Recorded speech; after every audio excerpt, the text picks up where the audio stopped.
cross-conference on LD 1693, which would protect the rights of employees to have their day in court over sexual harassment, wage theft, discrimination, worker misclassification, and other workplace violations. We have a list of more than 250 companies that do business in Maine and compel their employees to sign forced arbitration contracts, which prohibit workers from suing or joining class action lawsuits against their employers for violating labor and employment laws. Instead, employees must take complaints outside of the courts to provide arbitration involving an arbitration company handpicked by their employer. Businesses using forced arbitration in Maine include large retail chains like Home Depot and Rite Aid, as well as restaurant chains like Pizza Hut and the Olive Garden, and large employers like Bath Iron Works and Maine General Hospital. This has become a very common practice in Maine, and the speakers here are going to discuss how this is impacting workers' rights and why LD 1693 will help restore worker protections. This bill is scheduled to have a work session in the Labor and Housing Committee tomorrow, Wednesday, February 5th, in room 202 at the Cross Building. Our first speaker is Senate President Joe Jackson, the sponsor. Good afternoon, everyone. All Mainers deserve a safe work environment, free from harassment, abuse, and discrimination. They should be able to speak out and take action when they experience or witness any wrongdoing. However, too many Mainers have signed away their ability to speak out the minute they sign an employment agreement. A recent study that you heard by the Maine AFL-CIO found roughly 250 Maine employers use employment agreements that undermine the workers' rights and ability to take action against workplace violations. This creates a hostile, if not dangerous, work environment for everyone. I definitely believe that we can do better. We have done better. Last year when I introduced this bill to protect rights and voices of Maine workers, whether it's a violation of employment law or human rights law, Maine workers should be able to speak out and demand justice. And the current law is failing them. Under current law, Mainers can only speak out by going directly to their boss. However, when the boss is the one that's violating the law, it leaves many Mainers in a difficult position. The power dynamic obviously does not favor workers at that point, especially when their livelihood is on the line. Mainers deserve better. They need to know that the state has their back when they courageously speak out and put their job on the line. And I've seen that way too many times. I want to be clear, and this is very important. There are many good, honest, and fair employers in the state, and we want to promote them. We want to do everything we can to support them. These are employers that value the workers and treat them with both dignity and respect. And this bill is absolutely not about them. It's about the bad actors in the mix. I know what it's like to go up against large employers and speak out when they're violating the law. And I know what it's like when they have all the power and you have nothing. No one should ever have to go it alone. And no one should have to suffer the severe consequences for doing what's right and protecting themselves. So I'm looking very forward to pushing this bill forward this session and actually having a course correction in the way it's been going for far too many employees in the state. And with that, I believe Chairwoman Senator Bellows is going to be speaking next. Thank you, Senate President. It's a real honor to chair Labor and Housing and to work on issues that matter to both workers and their employers. The Me Too movement has put a spotlight on sexual harassment and mistreatment of people, particularly women, in the workplace that spans all industries. At its core, it's a movement about a power imbalance between those at the top of the corporate ladder and those at the bottom. To fundamentally change our workplace culture and create a safe, healthy environment for the next generation of workers, we need workers to be able to speak out when they witness wrongdoing and to hold bad actors accountable. There must be recourse. Put simply, if workers see something, they need to be able to say something. However, workers can't say anything if they've signed away their rights at the door. Right now, many Maine workers are powerless to take action when they witness or experience discrimination, wage violations, or sexual harassment.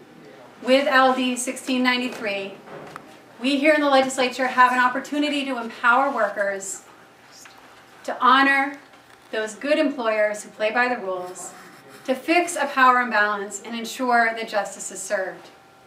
You know, at the public hearing, we heard a lot of compelling stories. Stories about workers whose rights were violated by their employer, but who found that because they had signed a forced arbitration agreement, that they didn't have the opportunity to consult with an attorney or hold those employers accountable. At the public hearing, we heard from one Mainer who had worked as a delivery driver, delivering prescriptions on a daily basis to nursing facilities in rural Maine. And in his testimony, he told the committee, and I quote, "My fellow drivers, about 40 in all, had to report to work at times designated by Omnicare and 3PL, often waiting 45 or more minutes without pay. In Waterville and Bangor, drivers had to wait at a satellite location for shuttle drivers to arrive, again without being paid waiting time. We delivered the prescriptions using our own vehicles but wearing 3PL uniforms. We were paid a fixed rate for each stop on our route. We weren't paid for waiting time at the nursing facilities. If the drugs were returned, we had to drive back to the Omnicare home base or designated drop boxes immediately at the end of our shift. We couldn't return them the next day. And many of the drivers felt that after paying for gas, for maintenance for our vehicles, we weren't even making minimum wage, let alone overtime. So we decided to file a class action lawsuit against 3PL. And I go on to quote, LD 1639 would help stop the kind of abuse I and other drivers suffered. Because what happened to him? So he went to the Maine Human Rights Commission. He tried to file that lawsuit. And unfortunately, what was determined was that because he and the other drivers had signed an arbitration contract, that even though this company was violating the overtime laws, that even though the company was violating the minimum wage laws in our state, that even though they were breaking the labor laws, arbitration was the only avenue of recourse. It wasn't a fair or honorable system. And we heard story after story like that. Stories of workers who had experienced race discrimination, gender discrimination, sexual harassment, and in every case, because they'd signed a forced arbitration agreement, they had no recourse. That's what we need to fix with LD 1693. This bill is about making sure workers have a voice and can speak out in the face of human rights violations and employment law violations. Workers need options if their boss breaks the law. This legislation provides an innovative and creative way to push back against secret agreements that block workers from speaking out. Thank you.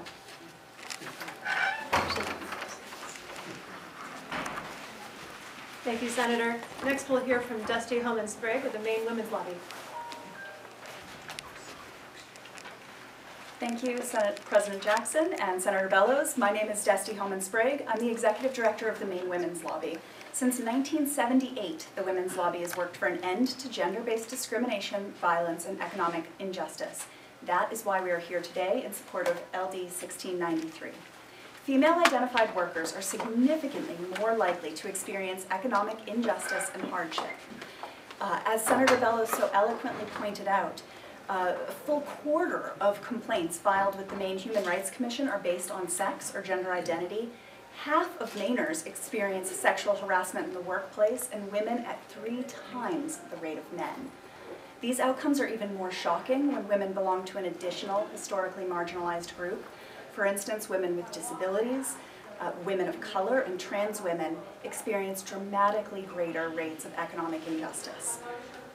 One example, while white women make 75 cents for every dollar that a white man makes, Latinx women make just 55 cents. In addition to being more likely to experience workplace harassment or inequity, female-identified Mainers are more likely to experience barriers to seeking redress. According to a recent study, 2/3 of female employees believe that reporting harassment will harm their career, as compared with only 1/3 of male-identified employees. And over half of women in the workplace believe that reports of sexual harassment are generally ignored. That is why fair and equal access to workplace remedies is so essential to women's economic justice. Only when Mainers can engage in impartial, unbiased, and open civil processes can they move their claims forward with confidence. That is what LD 1693 seeks to do.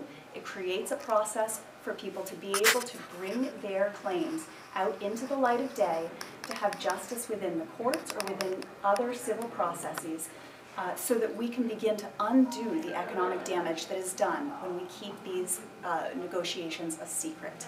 I hope you will join me in supporting this process and supporting LD 1693. Next, we're going to hear from Roxy Petrovic.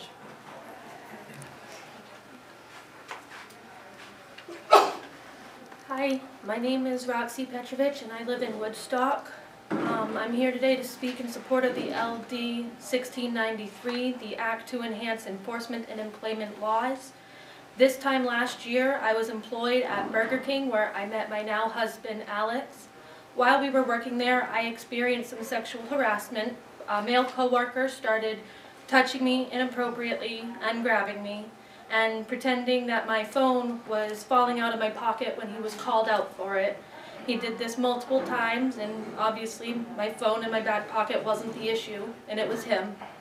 He was sexually harassing me, so I brought it to my supervisor's attention. I was told that they weren't going to do anything to help me because I didn't have any proof. It was a he said, she said case. So I built my case, and I looked over the employment document and posters that were in the back room. I took pictures of them, and then I brought them with the knowledge of what my rights were to my supervisor's attention and told them that they needed to take action. They wanted me to come up with the specific time